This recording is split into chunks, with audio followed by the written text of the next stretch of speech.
9h-11h. Europe 1, Culture Média. Thomas Hill.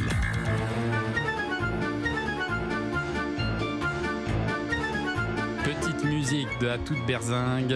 En fait, l'aventure À toute berzingue, Laurent Deutsch, ça a commencé sur YouTube il y a 5 ans à Orléans, c'est ça ? C'est ça. C'était la première ville que vous avez visitée. Ouais. Parce qu'en fait, je faisais une pièce de théâtre et quand on joue au théâtre, c'est le soir. Ouais. Donc j'attendais toute la journée pendant un mois et je me suis dit c'est pas possible, il faut que je m'occupe. Et c'était le moment où je me posais la question d'être sur les réseaux sociaux. J'avais jamais été sur les réseaux sociaux, je leur tournais même le dos. Et il y a un moment, il faut y aller quoi, parce que c'est aujourd'hui les réseaux sociaux, c'est une manière de communiquer, c'est un outil de transmission, de connaissances et de savoir qui est incontournable et essentiel. Et je m'y suis mis, je me suis dit qu'est-ce que je peux faire ?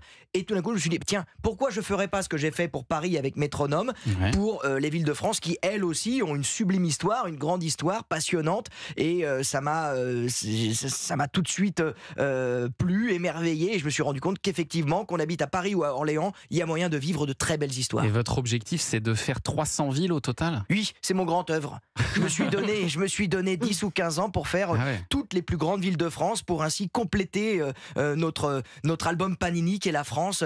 Voilà, la France, il y en a qui en parlent et il y en a d'autres qui la font. Et c'est mon cas. Et si vous me suivez, eh bien dans 15 ans, on aura rempli la France. Parce que vous avez visité environ 90 villes là, pour l'instant. Ouais, une petite centaine. Dont les 15 que vous explorez dans ce livre, alors de Lille à Marseille, en passant par Rouen, Orléans, Bayonne, Brive-la-Gaillarde, Eh oui. ou encore Nice. Et vous collectionnez les faits les plus marquants de chaque ville, à chaque fois en 5 étapes. C'est ça. va de l'Antiquité à nos jours. Ouais, j'essaye de donner un maximum d'informations en un minimum de temps. C'est donc vraiment à la base pour les réseaux sociaux. Et je reprends les chapeaux classiques de l'histoire de France, les grandes périodes qu'on a encore un petit peu en tête pour permettre aux gens de ne pas se sentir trop perdus dans un livre d'histoire qui pourrait sembler un peu une somme, un peu repoussante comme ça. Moi, j'essaie vraiment de faire quelque chose qui soit un page turner, comme on dit en anglais. Ouais. C'est-à-dire que voilà, vous avez l'Antiquité, ça vous parle, c'est Astérix, le Moyen-Âge, c'est les châteaux forts, la Renaissance, c'est Henri IV, Léonard de Vinci, l'humanisme. Ensuite, vous avez l'époque moderne, le grand siècle, Louis XIV. L'époque contemporaine, c'est quoi ? C'est la révolution industrielle, c'est le train, les chemins de fer, la Tour Eiffel. Et l'époque actuelle, c'est évidemment